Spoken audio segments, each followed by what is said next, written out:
Good afternoon and welcome. I'm particularly proud of the current exhibition because it is really a first in many ways. It's the first time that the Metropolitan Museum or any museum has actually shown what lies behind the art of Chinese painting. It is an extraordinarily unique opportunity that's been afforded us by the gift of over 250 tracings, sketches, drawings that show how traditional Chinese painters learn their practice. So the exhibition is called Mastering the Art of Chinese Painting. Does anybody know where I got that title from? Mastering the Art of French Cooking. I saw Julia and Julie, and I thought, that's it. What we have here is a cookbook for how to do Chinese painting. And so the artist in question is Xie Zhiliu. He lived from 1910 to 1997, and during his long career, over 60 years, he is unique in having saved many of his tracing copies, his preparatory studies, his drawings, so that we now can reconstruct how he learned his craft and how he used the techniques of what we would consider to be normal for Western artists, drawing first. If you've been to the Bronzino exhibition, you know that Bronzino did many preparatory studies before he did his canvases or his murals. Sometimes he even gridded his drawings so he could transfer them. That was also the case with Chinese artists. Most Chinese artists did not simply meditate for 3 days in front of a blank piece of paper and then make their masterpiece. They both learned their craft and they made careful preparatory drawings. And so what Xie Zhiliu has enabled us to do is to actually understand that process and how it came about. One of the extraordinary things about this group of things, the group of drawings, is the condition they were in when they came to the Met. This is a painting that Xie Zhiliu traced probably in his 20s or early 30s. And you can see from the kind of paper he used, it's this very thin, translucent paper. It looks like saran wrap or cellophane. And every one of the paintings and calligraphies that came to us, I think there was around 250, were in this condition. So it took us 4 years to prepare this exhibition, in part because we wanted to remount this to look like that. So this was an enormous job. We've had to deal with a number of different kinds of paper, flattening it out. We weren't sure when we first began whether the ink was going to stay on this kind of paper or whether it would just wash off when we mounted it. So there was a lot of experimentation that went into place. And as a result, we can see quite directly now how carefully Xie Zhiliu went about studying the old masters by doing really very careful line-for-line tracings. But this also reveals another aspect of this. Xie Zhiliu was born in 1910 in a town that specialized in bird and flower paintings, and we'll see that birds and flowers make up a large part of his oeuvre. But he was also, beginning in 1951, when the Shanghai Museum was founded, he became the connoisseur who helped build the collection. And interestingly enough, this painting, which he knew as a young man and copied from a private collection, was subsequently acquired by the Shanghai Museum. So we see that as an artist, he became familiar with earlier masterpieces, and when he had the opportunity as consultant to the Shanghai Museum, he helped the museum to acquire them. Now, when he started, he obviously didn't have access to great masterpieces, what we were looking at on the screen here. This is attributed to Liang Kai, 13th century Chan Buddhist and court painter from the Southern Song dynasty. Not the kind of thing a 20-year-old normally runs into, but obviously he was extremely talented, he was well connected, but even so, when he began his career, he started by copying works from books. So if you look at this sort of squared off angles here, or circular form, he took a sheet of paper and he went through a book on bird and flower paintings and he traced the photographs. These are all far smaller than the actual works of art themselves. So he started in a very mundane fashion, looking at books and copying them. He also did something else which is quite characteristic of well-trained professionals. He started to gather together like motifs, so that in this case, all of the different kind of webbed and clawed birds' feet, he gathered them onto a single sheet of paper. And the same here with this group of figures. Now, there's a precedent for that. On your right is a page from the Mustard Seed Garden Painting Manual of 1679. That was the first time that the secret methods of workshop practice were actually published. So this whole book was actually assembled by an artist who used his own notes and turned them into a profit by marketing them as a printed book. But you can see he's labeling things here. This is the style of drawing with a man with his hands behind his back. Here are three people standing together. Well, hardly need to be labeled. It's so obvious. But in fact, what he's done is he's taken his drawings, had them carved into wood blocks, and then motif by motif, trees, rocks, boats, figures, mountains. The whole book is a how-to manual. But what Xie Zhiliu shows us is that each painter actually also followed that trajectory. They also created their own how-to manual. He copied these from various places, put them together on a single sheet as a reference work. It becomes a lexicon of figures that he could draw on later. Something else that this group of work shows us is how he repeatedly perfected his technique by doing the same image over and over again. You see what's happening here? He drew one of these birds first, I'm not sure which, and then he folded the paper in half and traced his own tracing of the bird again, so they become mirror images. We can see that again here.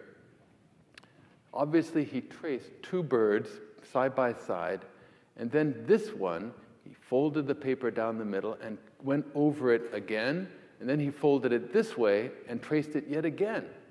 So what he started with is a pencil drawing where he meticulously captures the details on the original. And what is he doing here and then here? It looks like it's actually getting simpler.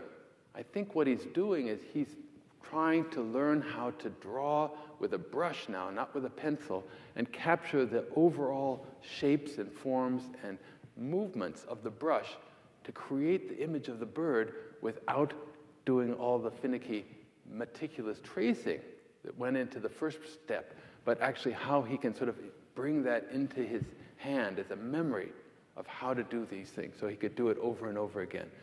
Same thing with the claws here. He did this first, folded it over, and did the whole bird there. Now, this kind of repetitive action also enabled him to take the motif that he was interested in and reshape it according to the needs of the composition. So what we see here is a sheet of paper that's cut to match that of a folding fan. You can imagine the ribs of the fan converging here at the bottom. And what he's done is draw with a pencil, he's traced a very complicated figure of a bird on a twig, wonderful little details here, all the complexities. There seems to be some erasures taking place here. So obviously he's working through how to compose this image on the fan. The next step is he repeats himself. He traced this a second time. And now you see how the pencil images have become ink, and he started to perfect the lines. All of the decisions that he's erased here have disappeared, but everything else is very closely matched. So he's created a refinement of the first image as he starts to distill what it is he wants to do. And then he did it again. The third time, all that's left is the bird and this group of leaves, and then he does something different here. Presumably, this reflects the original source from which he took the composition, but was actually interested in going from a rectangular form to a fan-shaped form. And then finally, we see a fourth permutation where even this cluster of leaves has changed. Now, the leaf moves behind the bird's head. The bird, the twig, this little dark thing, is the same every time, but everything else changes. So we get a sense of how he begins with a prototype, which he copies, and then there's a certain malleable quality to it as he reinvents it, retranscribes it into different formats. Ultimately, he also begins to move from line to three-dimensional form. He starts to use shading and color, and that's why in this image, all of these notes have to do with the different colors of the prototype that he's studying. And we have a sense of shading beginning to take place here. Finally, in another image, we see he's using a lot more wash to start to create a sense of both the water itself, the foliage, and the plumage of the bird. So we see this process of moving from line to a more three-dimensionally realized image. That process of tracing the lines is fundamental to Chinese painting, as it is to calligraphy. And that's really the ultimate source and model for traditional Chinese art. In calligraphy, you begin by tracing a character, one stroke at a time, to understand how to move your brush in order to recreate the forms that your teacher has written down first. So even today, you see copybooks where there's either an outline of a character or a pale character which you draw over as you form your characters. So one of the things that Xie Zhiliu was able to do in his 30s was when the Japanese occupied much of the east coast of China, the capital of China moved inland to Sichuan, to Chongqing. And when it did, Xie Zhiliu became acquainted with this man, Zhang Daqian. Zhang Daqian is very important to this institution because many of the things that were in his collection eventually came to John Crawford's collection and then to the Met. So we are immensely indebted to this man's connoisseurship. In the 1940s, 1942, 43, Zhang Daqian made a pilgrimage, you might say, to this far-off cave site in Gansu called Dunhuang. And there he spent over a year making meticulous copies of the wall paintings as a way of training himself. Xie Zhiliu joined him there, and these are some of the drawings that Xie made. You can see this is an apsara or flying angelic-like figure traced exactly on the wall of cave 285. It's a 6th century wall painting.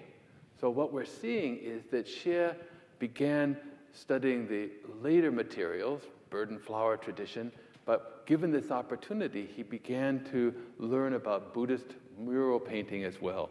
And it was very exciting to go through Xie's drawings here on your left, and then say, let's see if we can find the mural from which he took this. As always in a book, this thing is illustrated quite large, but I found it in a small detail. It's the same height as Xie's drawing, of course, which is about 6 inches tall. So we know that he actually took pieces of paper and traced these things right off the walls. He also was clearly focusing in on how to do certain things. So the heads of Buddhas and Bodhisattvas, over and over again, it's that same mentality of putting all the heads together, all the birds' feet together. It becomes this lexicon of figures. So you can see he's using almost the same head over and over again, but other variations. So he has different perspectives, different 3/4, 2/3, nothing. That's one frontal piece view there as well. I love this drawing because you can see he obviously didn't have a lot of paper, so he puts a number of different images onto the same page. I was particularly fascinated by this row of female figures in their heads. Look how he's traced the whole figure here, but then he starts to play with her hairdo. How does he reduce the hairdo to simpler and simpler silhouettes that are beautiful lines? So you can see this impetus towards reducing three-dimensional form to line. It is absolutely fundamental to understanding Chinese painting. The beauty of the line is what really matters. So with that in mind, we see that, just to go back a moment, what we're seeing here is he's not moving towards greater and greater realism or representational accuracy. Instead, it's becoming an abstraction. And that's exactly what we see in the work of Chen Hongshou, a late Ming, early Qing dynasty painter, active in the 1640s and 50s, who was abstracting his figures and creating these very mannered and sort of exaggerated poses and lovingly detailing the rhythmic outlines of the folds, the contours of the garment. So this is Xie Zhiliu's copy. We don't know where the original is, but actually I found two other works that are very similar. They all have the same vase and wine pot. The figure is in each case holding a scroll. And so here is Chen Hongshou himself repeating the same motif. So here again, the smoking gun. You couldn't do this unless you had a drawing that enabled you to, you're either copying your own painting or you have a copybook, you have a tracing that you can use over and over again. What changes is the figure's face. This is actually a portrait. So he substitutes a more of a likeness for something that's more stylized and more of a sort of an idealized form. Obviously, for the portrait, he didn't need the monk here or all these other things, so he simplified those for this work. So we see Xie Zhiliu clearly using a technique that must have been there for centuries. Here's a case in point. This is another one of these great moments when you discover where this came from. I looked at this painting, I said, and it's got actually Chen Hongshou's inscription. It's no secret that this is coming after Chen Hongshou. I said, I think I know where this painting is. It was in the Shanghai Museum. Of course, that's where Chen Hongshou, that's where Xie Zhiliu bought it and put it. So here's the Chen Hongshou original. Now, what's happened here? How did he do this? Here's the original. He placed this piece of paper on top of the original. He actually traces even the inscription, as well as the forms of the lotus blossom. Look what happens when he gets to the rock, however. He says, I know how to do a rock. I don't have to really emulate every line here. So he simplifies it. It becomes kind of angular. Now look. Same painting? No. This is his finished version of the Chen Hongshou.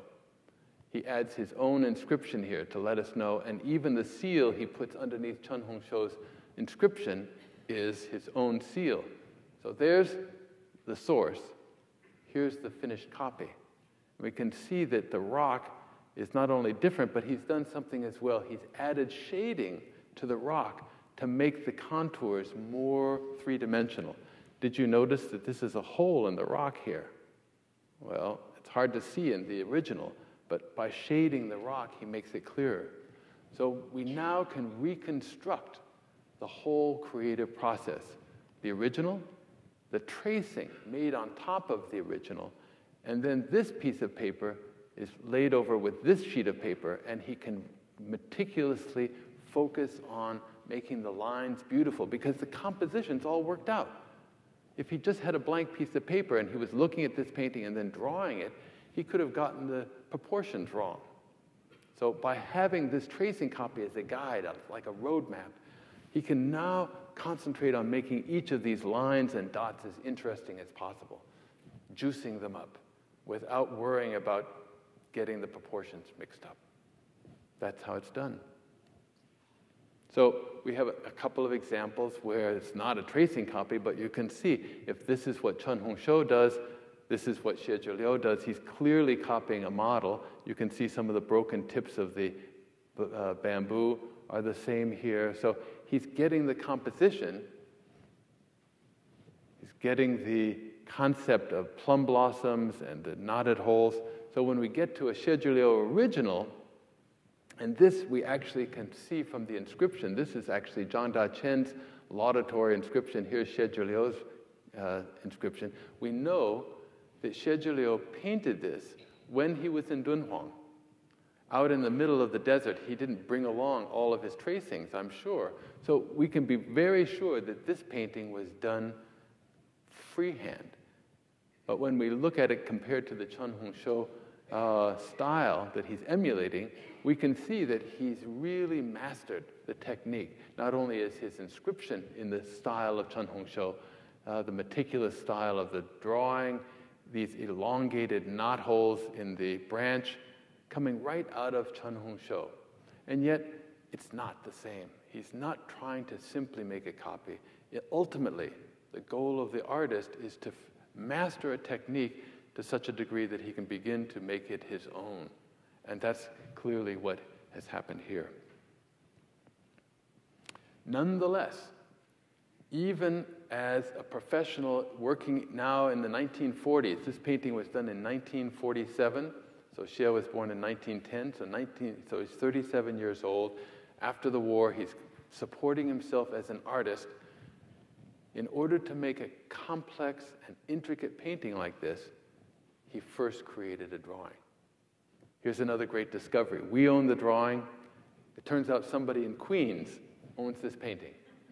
I got an email one day saying, I think you should meet this guy. He has some interesting paintings by Xie Zhiliu. And this was one of the 3 images that I was sent. So we have the painting now in the exhibition, so you can really see the meticulous. This looks to me like a copy. I think he was copying another painting here. It's just either that or there's a preliminary drawing in pencil, and then he copies it over in ink. We see that process all the time. And all these notes about the color of the bird, again, make me think, well, either he's got a pet bird that he's making all these notes about, or he's looking at a Song painting or a Ming painting, and he's saying, okay, I want to remember all the colors so that I can duplicate them here. So we see this multi-tiered process of creation. So when we look at this, we no longer think, my God, look how he did that. Well, he started several steps before that. Now, the other important thing to realize about Xie Zhiliu, and I think about all Chinese painters, is everybody asks me, well, did they paint that from nature? Are those mountains real? I was in Guilin once. It sure looks like Guilin. No Chinese artist ever went to Guilin until the 20th century. All those mountains you see from the Song dynasty, purely imaginary. But clearly, they'd studied landscape. Same with Xie Zhiliu. And so I think this is also an indication. If you look carefully, you'll see that there's pencil drawing here. He's sketching a hasta from life. And then what does he do? He goes over it with a brush. It's such a fine brush line that it looks like a pen drawing. And what is he doing? He's making the lines beautiful. He's geometricizing them. He's perfecting them. He's taking the natural world and transforming it into art. That's what artists do. Fascinated. He must have found this dead bumblebee on his windowsill. He did 2 different studies of it, looked at the legs, made some notes about it, storing this away so that someday if he needed a bumblebee in his painting, boy, he could nail it. Now, this was also a really happy discovery. One of the sheets that we found and remounted had all these different boats. Big boats, little boats, all gathered together, even some figures looking at boats from the shoreline. So clearly this mentality of creating the lexicon is repeated over and over again.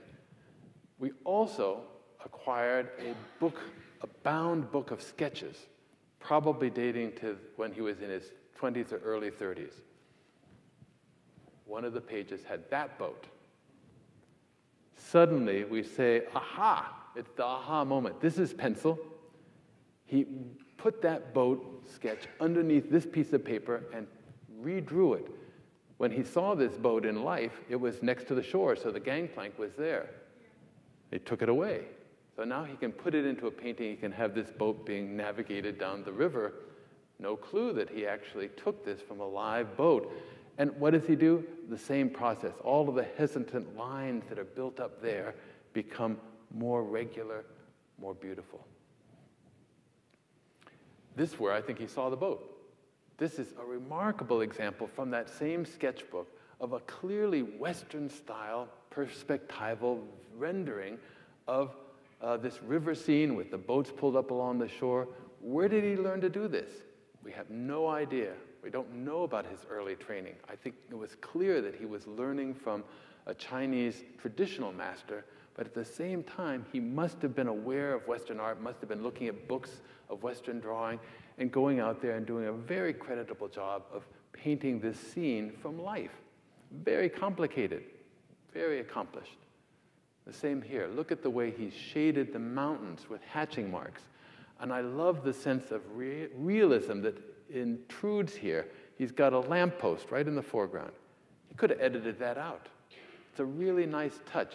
You see it again when he's drawing park scenes in Hangzhou. He's got these old figures, look like they're ancient scholars in an ancient landscape, and then there's a park bench right next to them. So there's this wonderful sense of recording reality here. But look what happens 20 years later. The earlier drawing, he's in his 20s, maybe 30 years old. This is probably in the 1950s, so he's in his 40s. Now we're an accomplished master. He doesn't need to transcribe reality meticulously. He can make a few gestures to capture a real scene, but he's already thinking in terms of the three distances of traditional Chinese landscape painting. Foreground flanked by tall trees, middle distance, far distant mountains. He's reduced, this is probably somewhere in the Yellow Mountains, Huangshan. There's a group of these these leaves from a single sheet of notes. So some of them look familiar. I'm pretty sure it's Huangshan. But what I find fascinating here is now he no longer needs to draw a tree. I know how to do a tree. I know how to do mountains. What I'm really interested in is this is something I could see, and yet it conforms to a very ancient concept of higher up is further back, and a sense of layered spaces. So you have this kind of three-tiered foreground, middle ground, far distant space. He's thinking traditionally. He's looking out at the real world. For me, this is, again, that smoking gun. It shows how artists learn from nature, not by just meticulously drawing the landscape and then putting it into a hand scroll or a hanging scroll, but by looking at nature and thinking about how to make art and what they know about that process from looking at earlier paintings. So this, to me, is a real revelation. So when we turn to his landscape paintings, and we have almost no finished works in this show, it's really amazing. We have not a single finished work by Xie Zhiliu before this gift came to us. Now we have a couple. But this is alone, done 1959, so he's 50 years old. And you can see it's actually an evocation of a traditional, maybe Zhaomengfu with Juran, so 10th century, 13th century, low hummock with trees, sort of washerboard like mountains, but this foreground, middle ground, far distant principle is there. This is Xie Zhiliu creating freely a kind of riff from the past. He no longer needs to make a tracing copy to do this. It's all inside him at this point. By the time he gets to be 70, this is one of the paintings we now have, you can see how much simpler. As an older man, he's much less focused on control, on meticulous drawing. Ink wash becomes the order of the day. And again, foreground, middle ground, far distance. So we see that the basic conceptual way of approaching landscape is deeply traditional. And yet the drama of the ink wash here, he says that he's working in the style of Liang Kai. It's the same artist who did that man brushing the bamboo leaves at the very start of the lecture, 13th century artist. And it's true, Liang Kai was brilliant, as were many of these Chan or Zen Buddhist artists in the 13th century, at reducing the landscape to a few bold strokes, some ink washes. So conceptually, he's anchored in the 13th century. You'll never find a painting in the 13th century that looks like this juxtaposition of more meticulous hatch-marked and foliage trees, and then this very bold ink wash, middle ground, dissolving into layered ink in the past. And then, because Xie is ultimately in love with detail, he couldn't resist putting in a few quite meticulously drawn birds. Wouldn't really be that visible in that distance, but that's part of his artistry. One of the other aspects of the exhibition is that we have his notebooks, we have his draft poems. We see that this man was truly a literatus in the old mode. He was writing his own poems his whole life.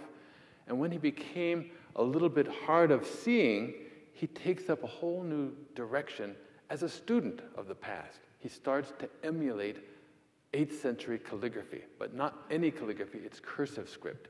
So his early style is this meticulous, regular script writing of Chen Hongshou. When he turns 60, he starts to emulate the writings of Huaisu and Zhang Xu, both of whom are called mad, wild calligraphers, this wild cursive script. So he's no longer tracing this, but you can see he's enough of a scholar, so he actually copied these seals. This is Emperor Huizong's collector's seal. This is happens to be 2 collector's seals belonging to Jia Mengjian of the 13th century. This is a title.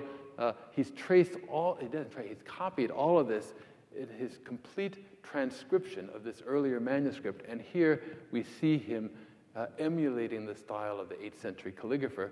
With Huaisu, Huaisu has this long autobiography dated 777. And what he did was he extracted specific characters that he really liked. So he didn't even bother to transcribe the whole text. Taking these cursive script characters out of context, the only way you could really read them is he annotates them by writing on the side what they are in regular script. Because out of context, it becomes more and more difficult to read some of these characters. So we see him, 60 years old, still using this process of learning from the past, finding those artists with whom his sort of spirit resonated and starting to emulate them. So a lifetime of study, a lifetime of writing poetry, painting, constantly experimenting. And that to me is one of the other revelations of this exhibit, is that an artist like this never stops learning from the past. So in the last gallery, I have an opportunity to juxtapose the younger man with the older man. As a younger man, we see him not only learning from Chen Hongshou's lotus paintings, but we see him going to Hangzhou and looking at these lotus in the West Lake and making these beautiful evocations of the leaves. You can see the pencil marks and then how he goes over them with ink to create a stronger line, a simpler line, a more abstracted line. Wonderful studies of the lotus blossoms in different stages, from still fairly tight opening up to the final stages when the petals fall off the pod. And then we have one album that he did in 1993, just 4 years before he died. He's 83 years old at this point, and we see that the old man no longer has the physical control to do an intricate representation of lotus leaves. It's all about that ink wash now. Ink wash comes to the fore, some bright color, but all of the linear qualities that demanded that controlled hand have now taken a step back in favor of bold compositions, this juxtaposition of a big foreground blossom and leaf with a leaf behind, the sense of dynamic between this bold red and a red tightly bound bud behind. Most of the album is in monochrome. Look at this daring use of ink wash. We really have a sense now of this man feels completely liberated. When I first saw this album, I was not impressed. I thought, who would want to acquire a late album like this? It doesn't have the characteristic meticulous style. But I realized that what it has is the spirit. We sense the old man now being able to dramatize this one blossom that sticks up in the midst of the monochrome world of the leaves. The color, he only used color in that one leaf. Everything else is black and white. It's the ultimate reduction of nature to art. And you have this sense of playing now, the yin and yang of a dark background with a blossom, or a white blossom highlighted against a white ground with very free form leaves. There's almost nothing that accurately reflects a leaf there, and yet it's totally believable. We look at that and we know what it is. It's because of those years of practice. So when I put these three images together, I really saw the history of the man coming together, early style of drawing from life, emulating works of art such as Chen Hongshou, and that knowledge, that a lifetime of studying what a flower looks like, how it's been reinterpreted and simplified and distilled by an earlier master, all of that stands behind the final product of his last years. So what this exhibition has done for me is it's taught me a great deal about what it means to be a Chinese artist. It means that you start by emulating earlier masterpieces, meticulously copying them the same way you would learn about calligraphy. At a certain point, you're freed from that laborious tracing to be able to reinterpret them on your own.